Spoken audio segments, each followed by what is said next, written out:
Hey, Upstream listeners. This is Natalie, a producer at Turpentine, the podcast network behind Upstream. This week, we're excited to share an episode of Live Players, a weekly conversation between Erik Torenberg and Samo Burja about the movers and shakers shaping the world. On this episode, they're joined by Ben Landau-Taylor, who works with Samo at Bismarck Analysis. They get into the alarmingly bad state of academic fraud and what a way out might look like.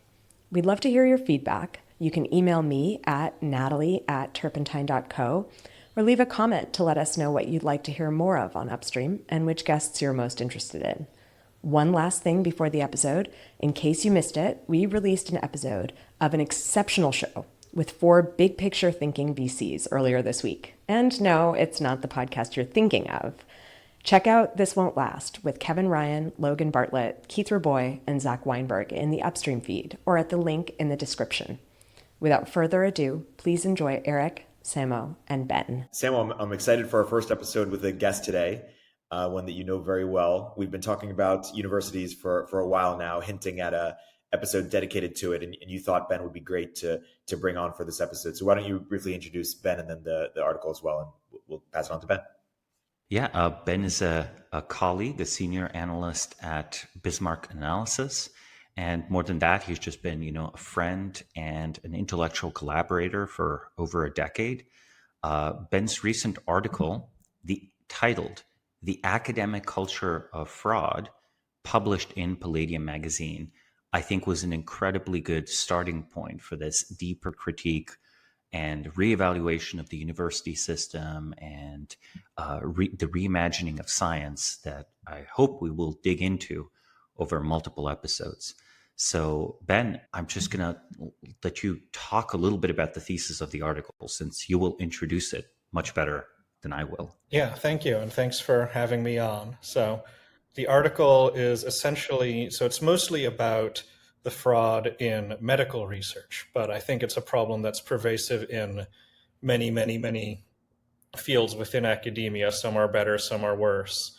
But there's just so many cases where someone has just, we're not talking about like p hacking or like overstating results. We're talking about just completely making up data. And when they eventually get caught, and what's notable is it takes a long time for them to get caught. You would hope that the peer review process, the point of reviewing it is you're going to find if someone is just pulling their data about this new Alzheimer's medication out of thin air. In fact, peer review never catches this. The fraud always gets through peer review. And then sometimes, we don't know how frequently, sometimes this will then get uncovered by other researchers like 5 years, 10 years, 15 years later, while they're reading through, they'll be like, this image in your paper is obviously doctored. If you have a good sense of these things, you can tell by looking. And then to report this, they basically have to fight against all the academic bureaucracies for multiple years. More often than not, if you're trying to report this, you will get threatened with vexatious libel lawsuits. Sometimes you will actually get sued and get dragged through court. Are there cases of people getting sued in the process of trying to basically demonstrate fraud in already published scientific papers? Yeah, there are. It does happen. I think it happens a lot more often that they'll just threaten and not actually go through. But sometimes, yes, the people you are accusing of fraud will sue you for libel.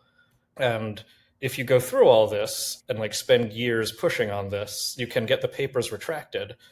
But the people who actually committed the fraud, there is never any action by the universities to do anything about it. So the one that got me really incensed, just completely furious, and got me to write that article was Sylvain Lesné, was a senior researcher, was behind one of the big papers about the cause of Alzheimer's, the amyloid beta hypothesis.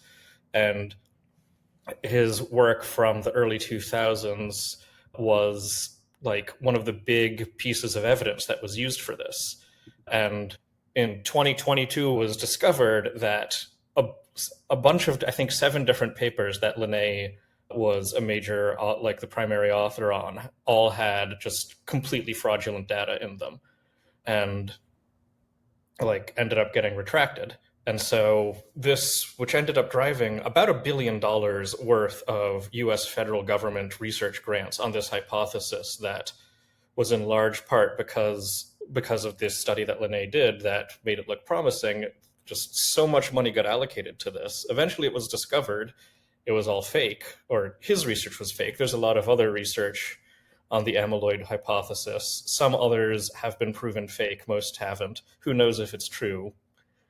I mean, who knows what fraction of the fraudulent research we've even caught. But the thing that gets me is that to this day, there's just been no consequence whatsoever for the guy who was actually doing the fraud. He's still employed at the University of Minnesota. The university said they conducted an investigation and found that he was innocent, which he definitely isn't. But he's just still there, still getting government grants, and for all I know, continuing to just make up fake data. It seems striking to me of just how the bureaucratic incentives of modern academia do not reward catching fraud, and that in a way the reputation and social networks of 18th or 19th century science did incentivize it. If you could prove someone else was a fraud in the era of the Republic of Letters, well, guess what? Debunking is sort of a route to personal prestige even today. So the social incentive is there, but the career incentive seems to have vanished, right? And I wonder whether this is a direct consequence of this, let's call it a late stage research university, where basically people are expected to keep up with impossible publication deadlines. The best careerists are not the best scientists. So fraud slowly becomes normalized. As long as you are saying something that is roughly in line with the scientific orthodoxy that best benefits you and the careers of your overworked, underpaid, but highly prestigious colleagues, well, they turn a blind eye. So I think that this is starting to reach the point where they are protecting each other, right? And they protect also their university's reputation. Because think about it, as a prestigious university, you don't want one of your star researchers to be understood and acknowledged formally as having committed fraud. That makes your university a fraud. And I think that is a strong point against academia as the correct home of science. I think we might actually, as a civilization, want to explore really different models of sustaining scientific research and how to restore, I think at this point, a scientific culture that's greatly lost. I'd be curious, I mean, I of course read the article, but I'd be curious where you would agree or disagree with this kind of analysis that I would just give on the first cuff. Yeah, I think it's completely right. I think that basically it becomes down to the type of person who is doing science, where you're talking about the Republic of Letters days. And if you go and read the work from those people when they were, out there, like trying to break down the chemical composition of water and how air pressure works and, dissecting animals and inventing microscopes, like these people they just think really differently from like the sorts of bureaucrats and administrators that you will find in like making grant making decisions in colleges today, or like conducting fake investigations into, Marc Tessier-Levine or Sylvain Lesné or any of these other frauds. Because the people in the Republic of Letters, the reason you would spend all of your day drinking way too much coffee and like, dissecting worms and writing letters about it to your weird friends in Vienna, like you will do that if you are on a sort of spiritual quest for truth, if that is the thing that you want to do with your life. And that kept, for hundreds of years, that was the type of people who were in control of universities, who were making the decisions, who were really driving science. And then now... Well, a lot of the science wasn't even at universities, right? Many of these were private gentlemen, even just outside of universities, conducting their research and doing their work and so on. Yeah, and then it very slowly, over like a period of like a century, a couple of centuries, kind of got folded into the universities. And Darwin was kind of the last of the really great gentleman adventurers. After that, you'll see much more of it happening inside the universities, because the universities really did carry. By the late 19th century, it was rare for someone to be doing science outside of a university context. Right, and like Einstein was, and the universities could still get the science from him, but that was like unusual and surprising in his day. And today, I don't think they could accept the contributions from an Einstein who was outside of the system at all. So if a patent clerk today actually came up with better theory of gravity, they probably would not recognize it. Yeah, like they'd publish on weird blogs, and like after 4 years, some guy with a PhD would rewrite the thing, and then they could take it seriously. Like we saw this happen with Alexei Guzzi's refutation of that book, Why We Sleep, was this big, very prestigious academic book about how sleep works. Turns out it was like just based on really bad and shoddy science. And then Alexei Guzzi went through and like basically completely demolished the science in it and was like, here's all the nonsense graphs, here's where their data makes no sense. And he just wrote this up on his blog. He's just some guy. And his arguments are just completely irrefutable. Like he just totally destroyed the book. And I don't think academics have ever, it's not an official publication. It's just a book, which is published to, thousands and thousands of people. It's just a best-selling book. It's not in a journal. So it's outside of the academic system. But you saw this on Wikipedia, that like Wikipedia couldn't cite Guzzi because he's just some guy. And then what's the name of the statistics professor who eventually basically just wrote a blog post quoting Guzzi at length, but because he had a PhD in a completely unrelated field, Wikipedia could now take that in. And you see the similar things in like academia can only recognize people who are wearing the right hat. If you just come in with a bunch of correct arguments, then maybe eventually... It doesn't get admitted to the record, right? Right. They almost like look at it like it's missing the point to have like an information-based approach. Right, like Eliezer Yudkowsky was doing all this philosophy of artificial intelligence, and he was, just some guy out on the sidewalk with a sign saying the end is nigh, until Nick Bostrom and Max Tegmark, who are professors at Oxford and MIT. Well, Bostrom's no longer at Oxford. When they said the same thing, then the academic system could deal with it, but only because someone else was willing to like stamp their name on it. They couldn't just take the arguments. To read from Wikipedia, Guzzi's criticism was also discussed by Andrew Gelman, a statistician at Columbia University. And here it's notable that Gelman is someone who is very much predisposed to interact with the blogosphere. If I remember right, he was in this like live discussion conversation in the early 2000s. So he's definitely already an intellectual outlier to even explicitly cite it. With regard to Nick Bostrom and Yudkowsky, does Nick Bostrom in his book explicitly credit Yudkowsky with the relevant ideas? The book Superintelligence? It's super interesting, though, because whenever I now read sort of these reports, people tend to attribute it to Bostrom, right? They don't attribute it to the person that Bostrom himself attributes it to. And I think this shows something very interesting where I think credit always flows in the direction of prestige and officially stamped legitimacy. And I think, as a personal measure, I've written actually a long series, basically a sequence of essays on intellectual authority and intellectual legitimacy and what this means for the history and future of science and what it means for, personal intellectual strategy for anyone who is trying to develop and maintain a field of knowledge, either in the academic context or outside of it. And I don't know, I think you read or cited these essays at several points. Oh yeah, they've been a pretty big influence on my thinking about this. Highly recommend them to our listeners. Yeah, and the thing is that the core sort of smallest observation is that it's just such intense complexity to understand and deal with the world. Almost everyone relies on an intellectual authority of some kind, whether they recognize it or not on a conscious level. is the key question. And then sort of almost the task of a personal epistemology is to continually reevaluate your intellectual authorities. It's not to like flatter yourself and think you don't defer to anyone, because obviously you do. Like I, to this day, still do actually defer to physicists about what muons are and how they work. I never went to the level where I could have a contrarian opinion, but, I ascertained some things for myself, like any of the sort of basic physics experiments, right?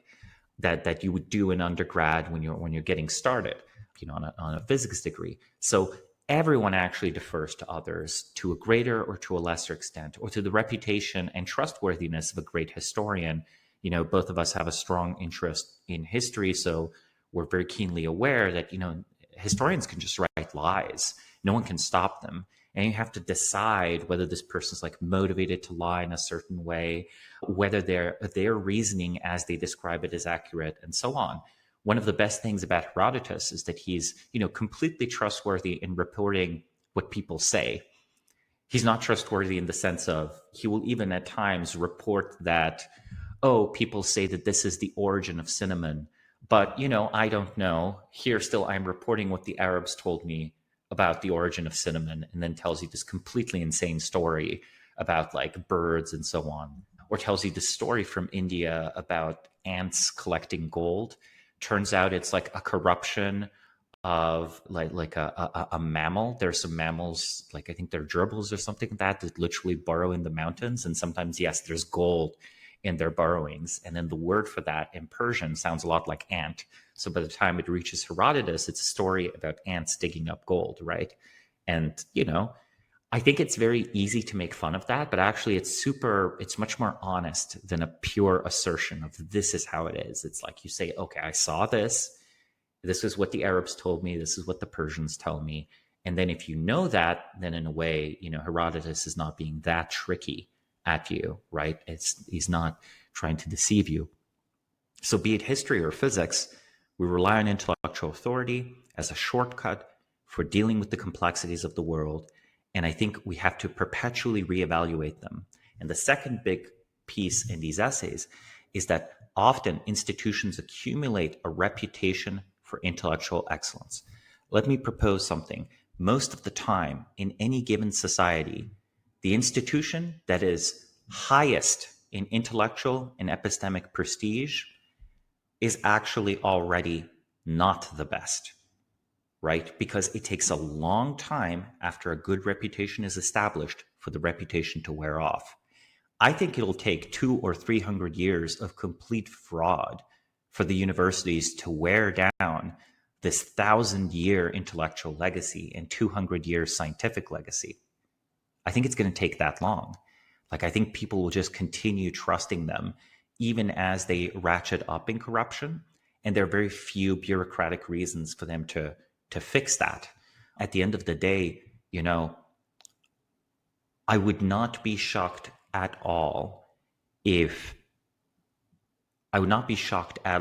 people are still debating 100 years from now the sort of extent to which, psychology should be receiving billions of dollars of government spending. Even though if you think about it, how much of public health policy, how much spending has already gone from the purse of, say, the EU or Sweden or Britain or America based on fraudulent or disproven psychological research. Like public health policy under the term mental health, right? Mental health crisis, that's already been shaped by it.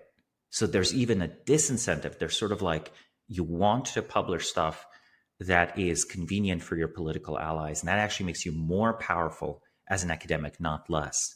And I think when you have government backing, that slows down intellectual decay, especially since, and I'm going to invoke COVID-19, there were multiple points during COVID-19 where if you relayed accurate medical information online, you were banned or on the grounds that you're spreading medical misinformation.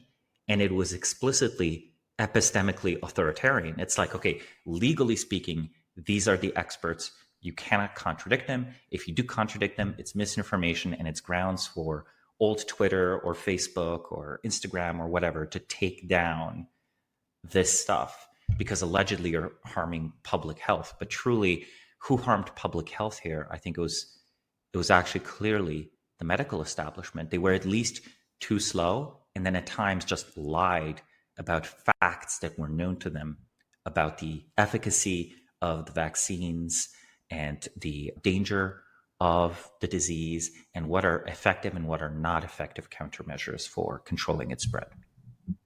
Not to mention possibly creating it, right?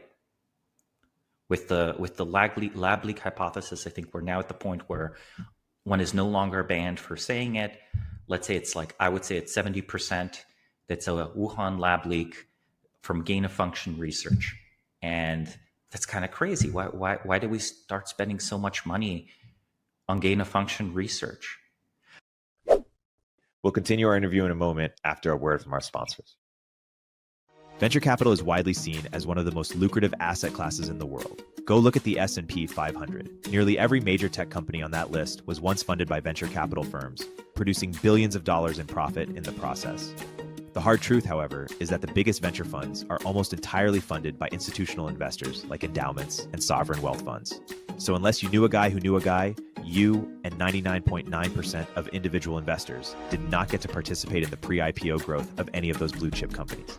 And it's happening again. Look at the biggest names in AI, for instance. Almost all of them are still private, just out of reach of your portfolio.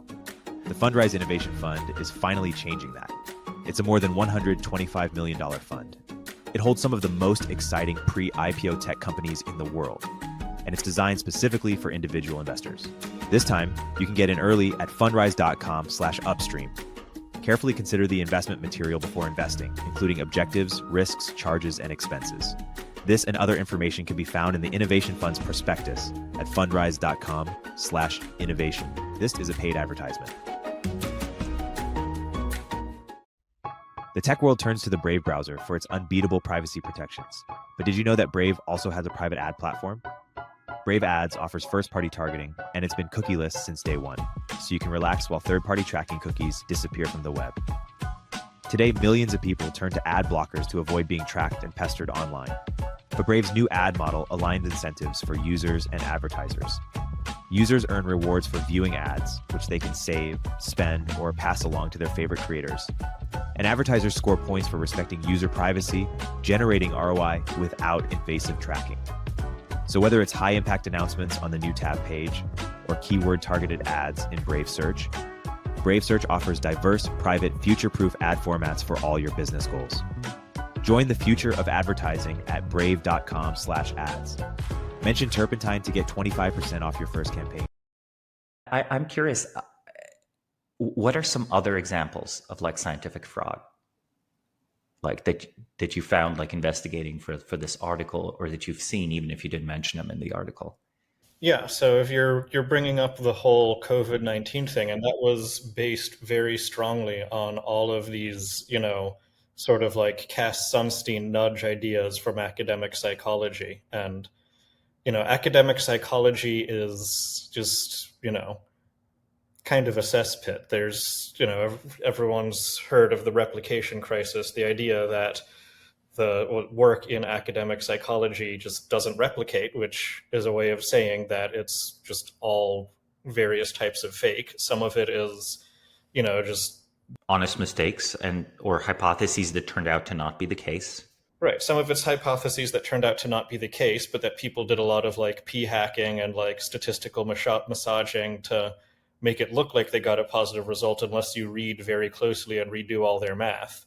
Some of them are things that hold up are internally coherent, but they're just using terms in ways that are so confused it doesn't really teach you anything. But a lot of it is also just totally made up fraud. So Dan Ariely, who is probably the most famous psychologist alive today, was caught once that he was just completely fabricating.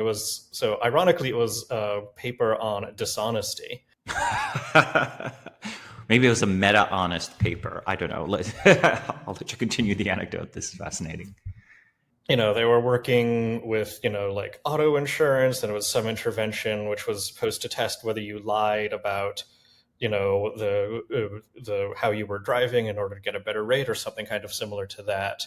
And just, yeah, like Ariely just fabricated this massive Excel spreadsheet full of fake data in order to get the result that he wanted. And he did it really clumsily, of just like, you would, if you were to look at the data, you would always see something that looks kind of like a normal distribution of like how many miles people drove, but the data was just made up in a way that like you would see people reporting completely implausible patterns of like, no curve, just a flat line of, the sort of thing, if you actually look at the data completely, like that's completely impossible for actual driving patterns to look that way.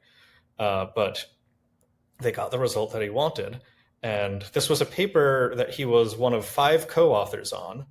The other co-authors, optimistically, they never looked at the data of the thing that they wrote. They just didn't ever check in order to see that it was fraud, because if you ever actually looked, it would have been very obvious. Could be that they did look and didn't say anything, but like honestly, I think it's pretty likely that they just never really checked and didn't look at it. So like there's all these layers of bullshitting, of not really caring, of not looking into whether the thing is true, so long as it gets you a sexy result. And that goes along with just... And gets you a citation, right? Oh, absolutely. Yeah. And a co-authorship with Dan Ariely. Who doesn't want that? You're credited on a paper. But a lot of it is based off of just stuff that's completely made up. And again, Ariely, after this was exposed, like nothing happened to him. So he still has his academic position, and he is continuing his intellectual career. Okay. Yeah.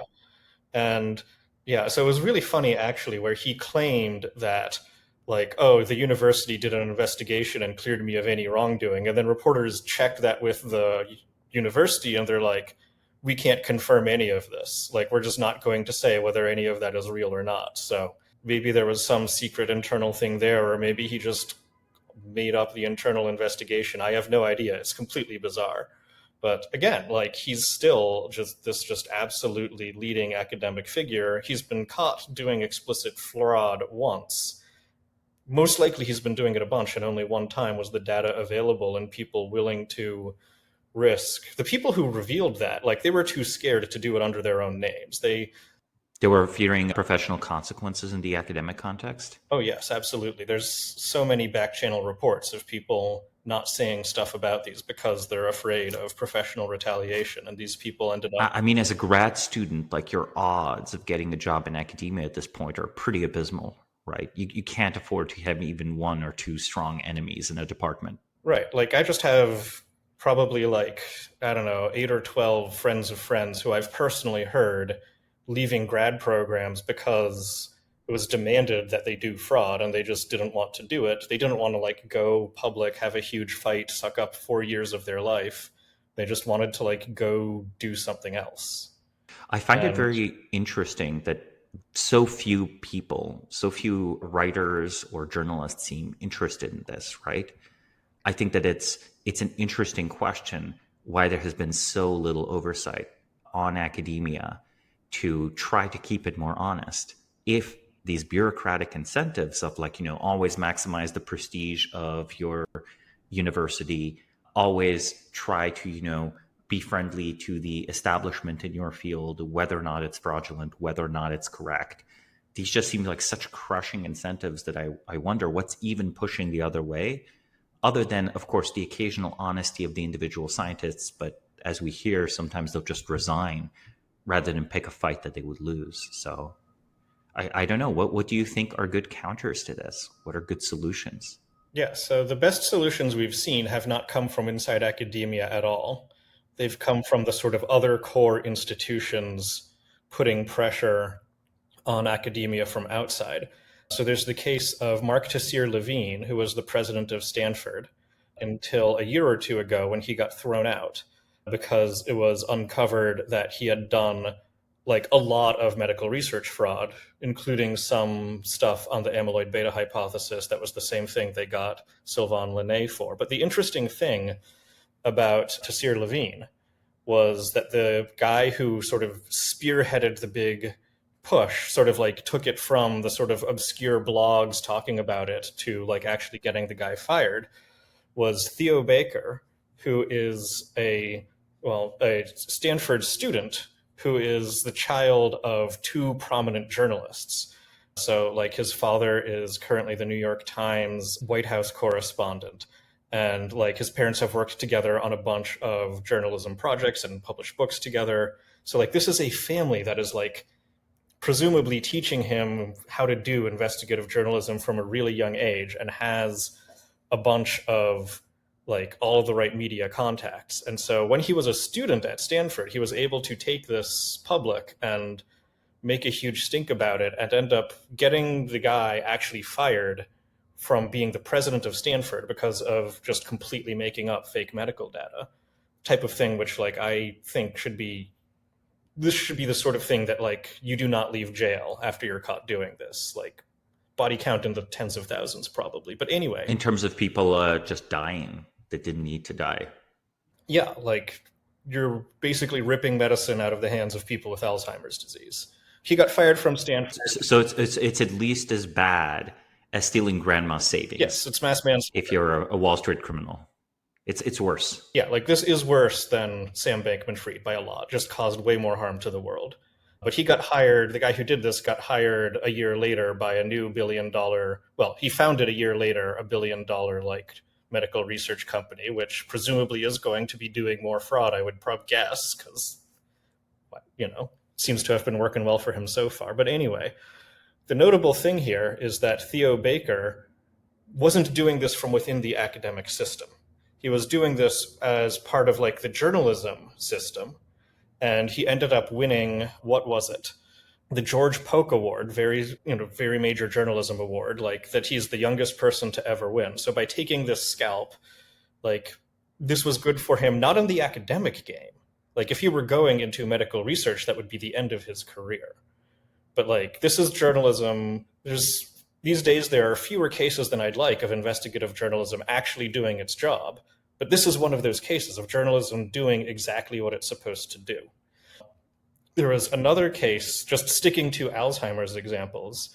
Ho-Yan Wang was a consultant for a drug company that was developing an Alzheimer's drug, which basically, he was committing a lot of fraud. And the way this got revealed again was not because within the academic system. It was because a couple of other people within the other industry scientists could tell it was fraud, and they did something really clever and really unusual, which they just wrote directly to the Food and Drug Administration, which, as far as I can tell, this is the only time that anyone has done that in order to bust medical research fraud. And the Food and Drug Administration ended up handing it off to the Securities Exchange Commission. The SEC is now going after the consultant who just made up a lot of the data about the Alzheimer's drug, Simufilam, which I'm probably pronouncing wrong. So he was recently indicted by a grand jury. We'll see if he actually goes to jail. But again, this is by people who are just like, I'm giving up on working within the academic system, and I'm going to go to these other major power centers within society. And that way, that is the thing that can work. That is the parts of society. So I think in the way that we have the whole Securities Exchange Commission to be a watchdog over the financiers. And if you commit fraud in banking, then they will send you to jail. And if you're lucky, you'll get out in 30 years. And I think we need similar, we need the federal government, we need journalism, we need the other power centers to be policing the academics, because maybe the academics were policing themselves in the 40s or whatever, but they're clearly not now. So there are other parts of society which can and should. Interesting. I mean, this solves some of the problems. It doesn't solve all of the problems, right? When there is, for example, government collusion with science. The interesting question here is, I think the reason academia has not been surveyed or policed in this way is because 80 years ago, the untouchability of the universities seemed important for limiting government power. However, since then, there's been so much of an alliance. There's at least, let's put it this way, there's at least as much of an alliance between academia and government as there is between finance and government. And it doesn't make sense to think of the universities as politically independent. It hasn't for a long time. But I think we're running on fumes of this perception, right? There was this perception, it wasn't quite as strong as the wall between church and state, but there was some important sense in which the universities were supposed to be deeply autonomous. And, in most of Europe, that's not even financially true, right? Most of the universities are publicly funded universities. And the US is a bit different. It has a large set of private universities that are very well funded. This is, very different than, say, Germany or France or Italy.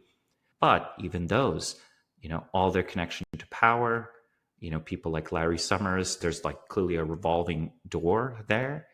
And between, government, finance, and the tops of the most prestigious Ivy League universities, and also so much of the scientific funding, so much of the public funding going to scientific research is carried out by the universities.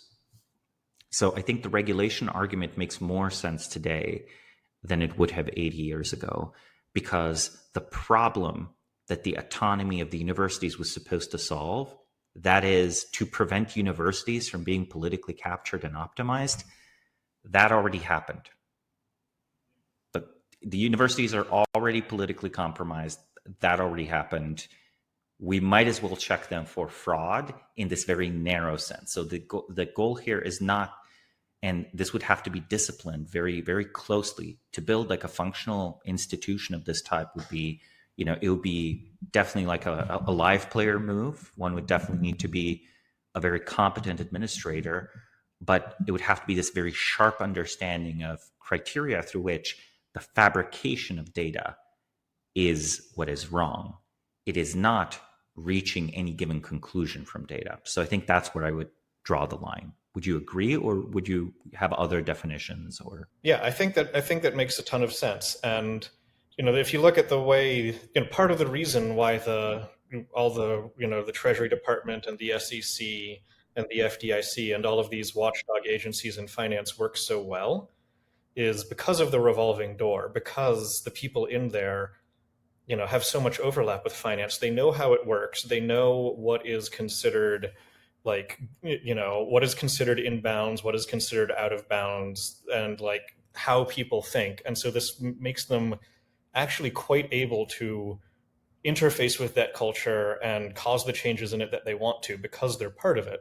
So I think that if you were to do this, you would want someone... Well, there are, of course, people, Ben, might push back and note that, finance is not always optimally regulated. No, but it's regulated a hell of a lot better than academia is today. They will send you to jail if you commit fraud. So it's not like, the perfect thing, but I think that... It would be an improvement.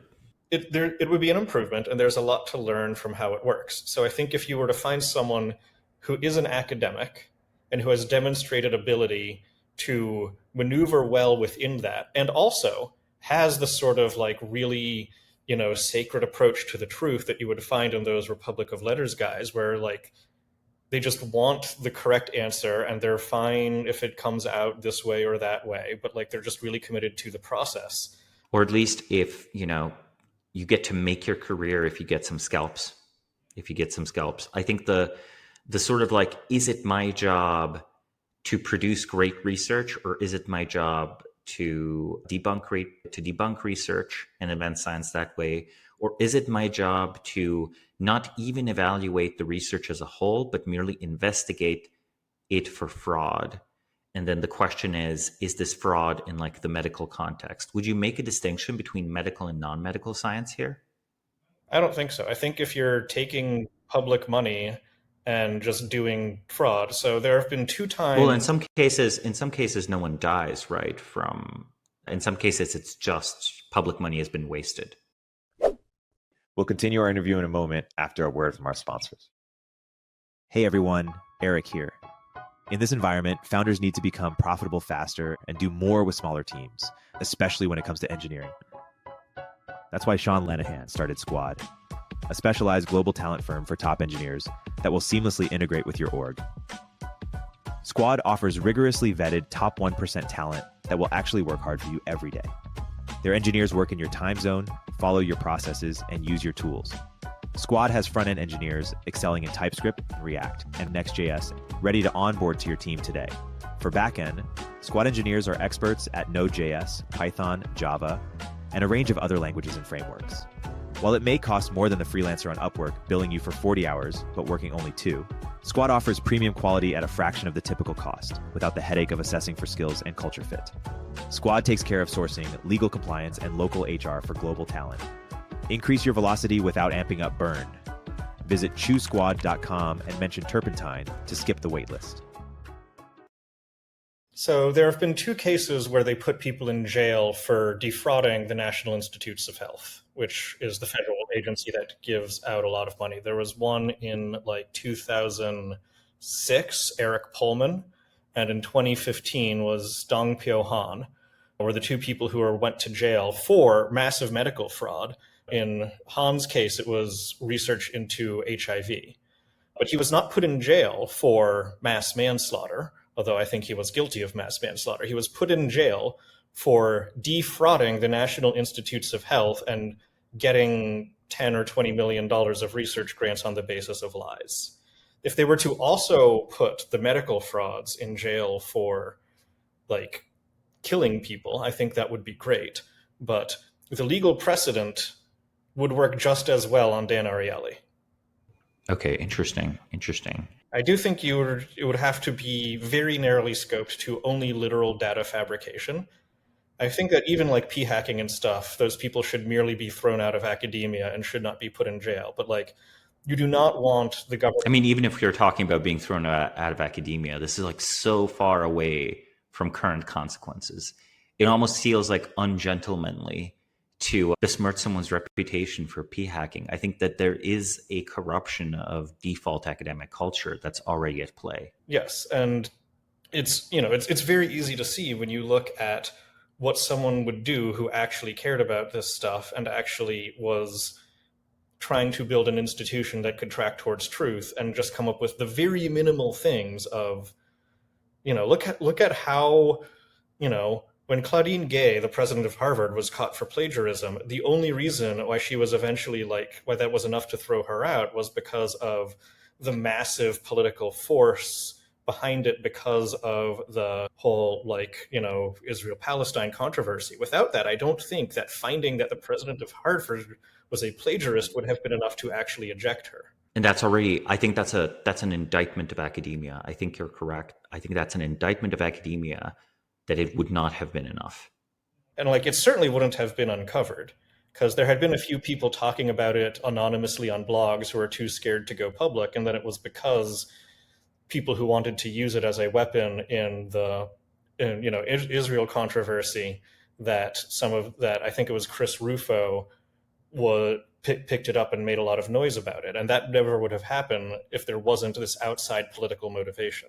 Well, I guess that's kind of a culture war adjacent type of phenomena.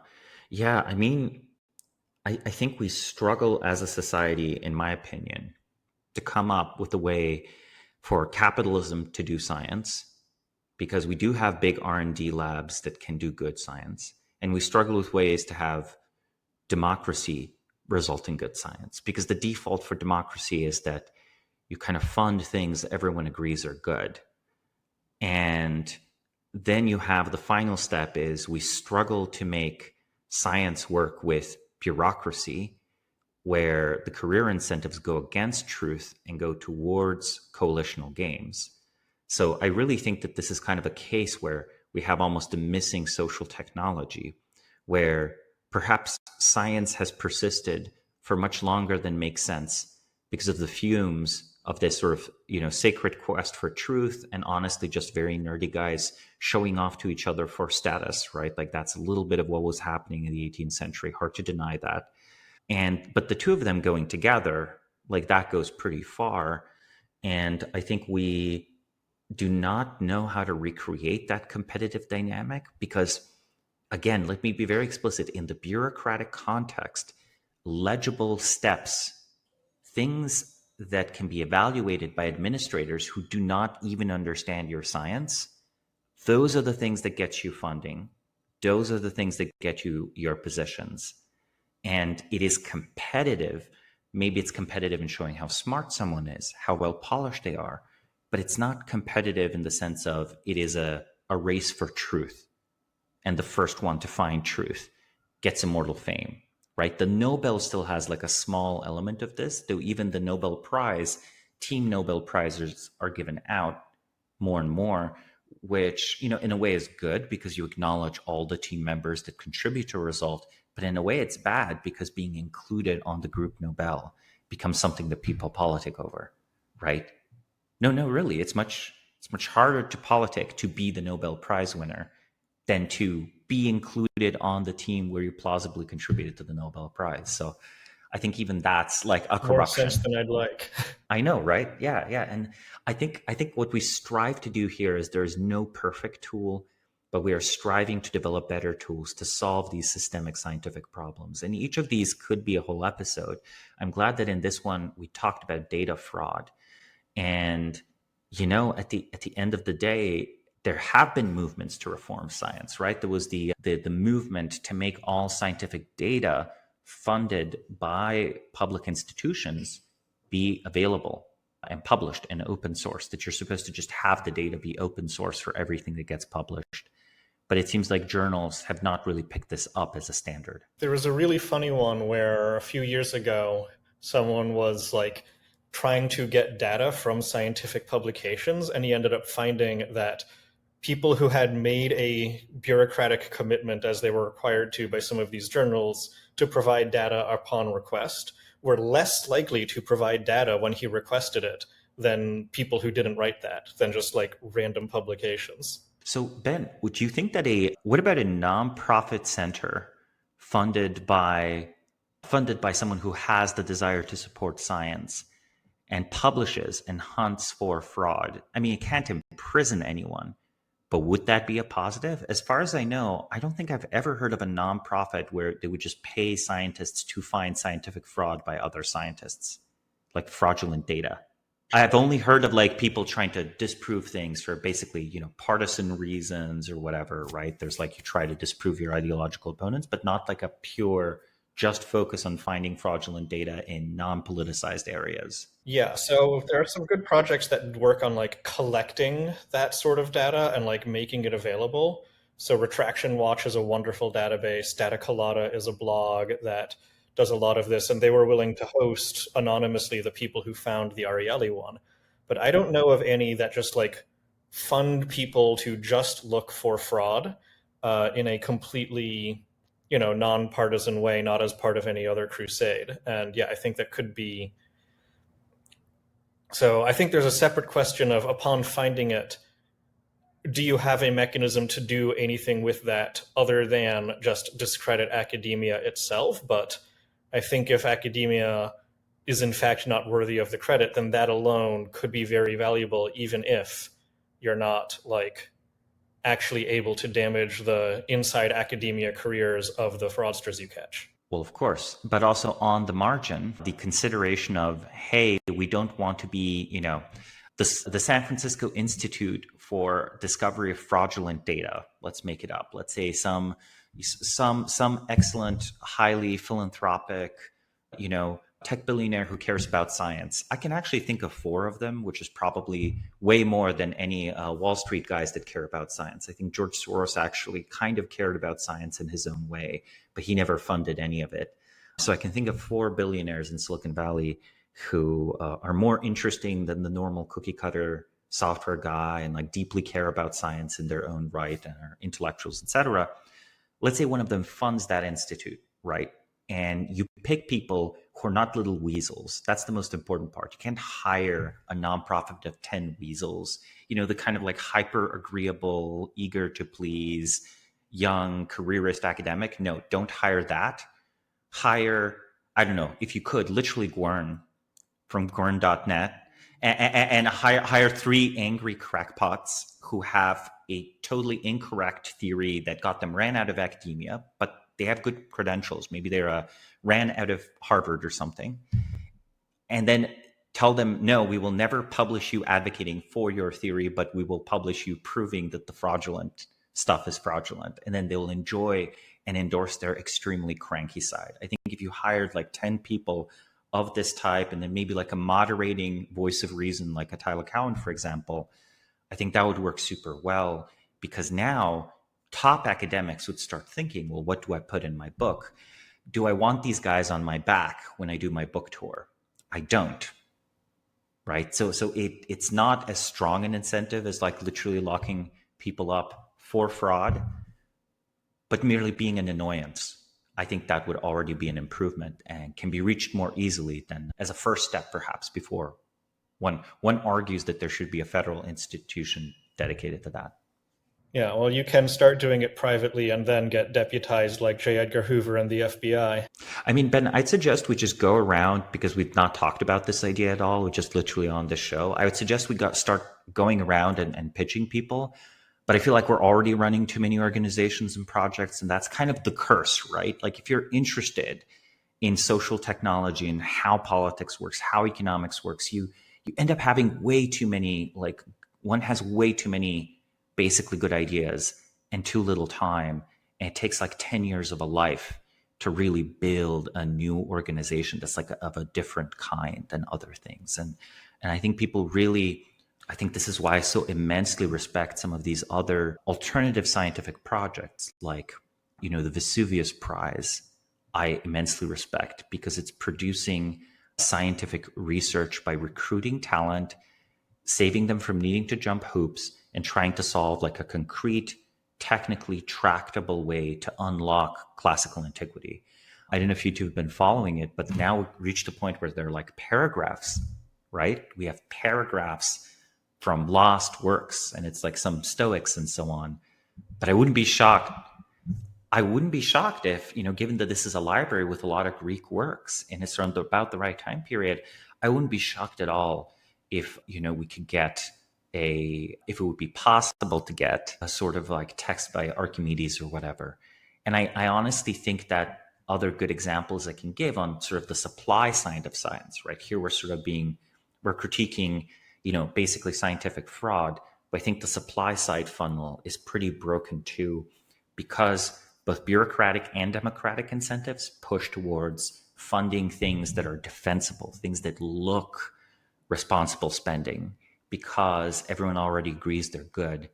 And that actually results in this results in the best scientific experiments not being funded, because they're the ones that would have controversial results, or the ones that only a minority would think are actually excellent. So I think that new science funding mechanisms must be found, and new error correction mechanisms must be found. And I think this has been a good look at some possibilities at the error correction.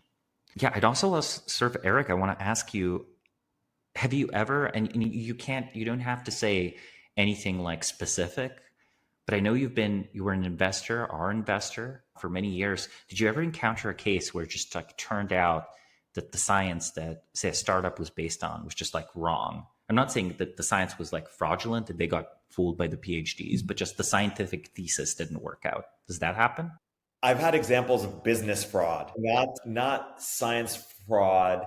That said, the two examples I've had of business fraud were longevity biotech companies who we couldn't quite say with confidence what exactly we couldn't diligence them in the same way that we could our internet or enterprise SaaS company.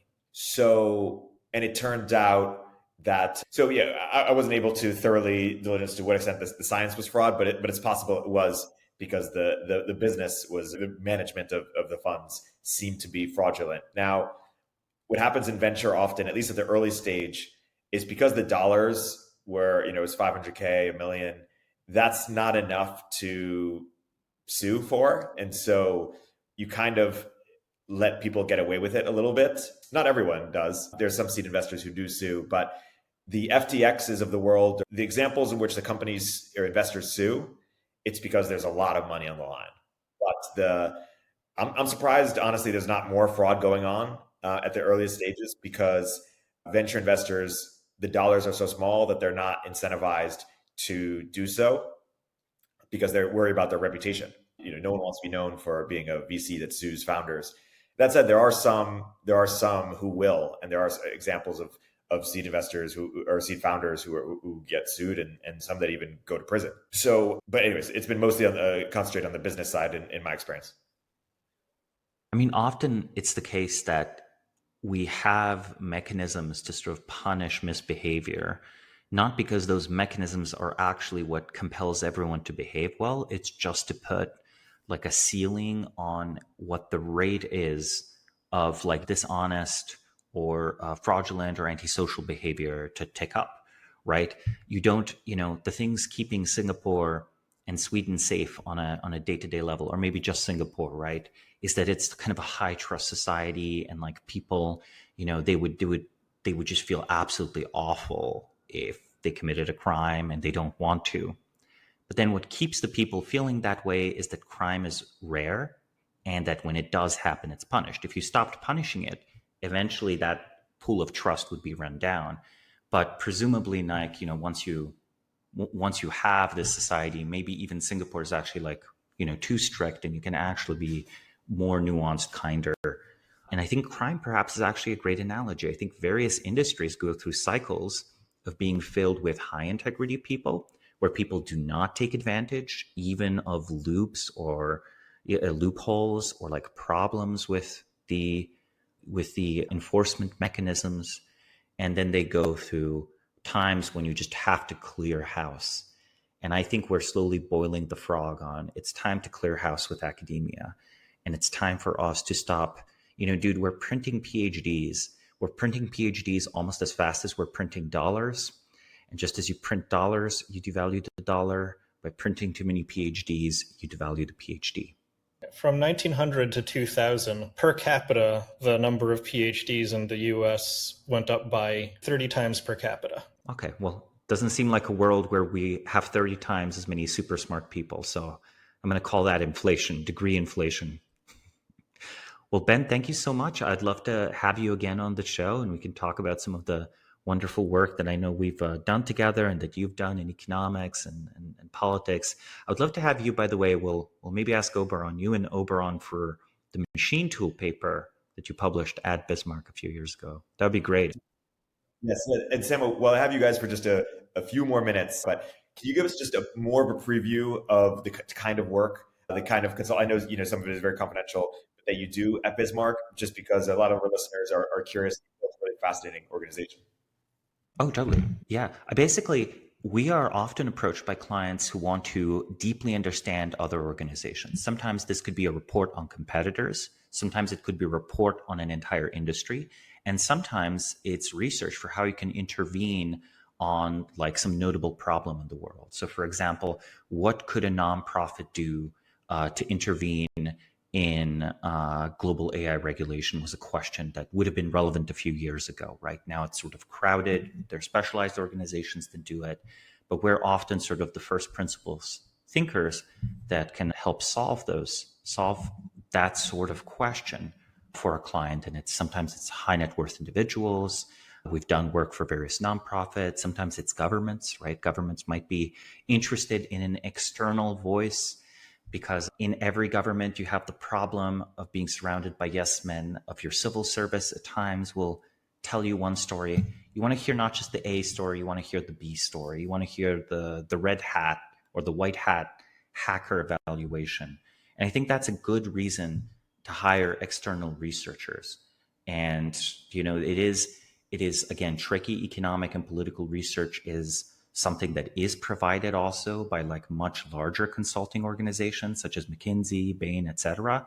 But there you might get a team of geniuses, but their incentives are always going to point towards telling you to build the line and taking your money.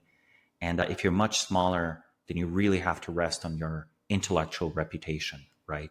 We're often also hired to sort of survey the global strategic landscape where, if you imagine a cryptocurrency company, geopolitical questions become relevant pretty quickly.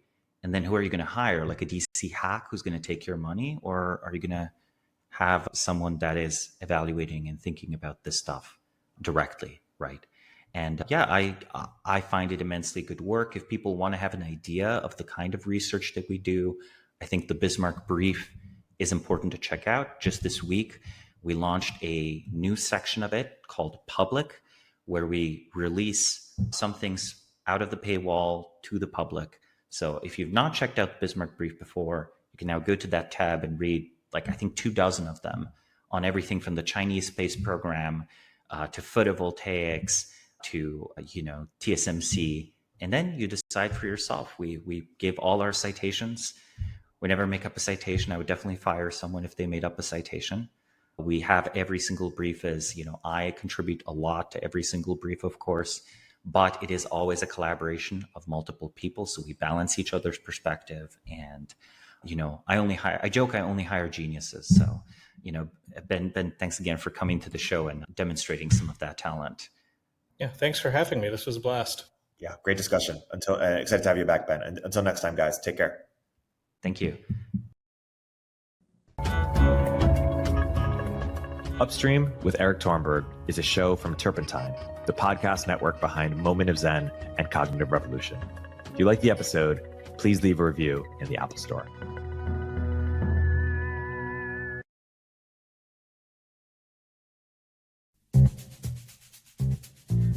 Hey everyone, Erik here. At Turpentine, we're building the first media outlet for tech people by tech people. We're the network behind the show you're listening to right now. We have a slate of hit shows across a range of topics and industries, from our AI and investing cluster of podcasts to shows that drive the conversation in tech with the most interesting thinkers, founders, investors, and influencers, like Econ 102 with Noah Smith.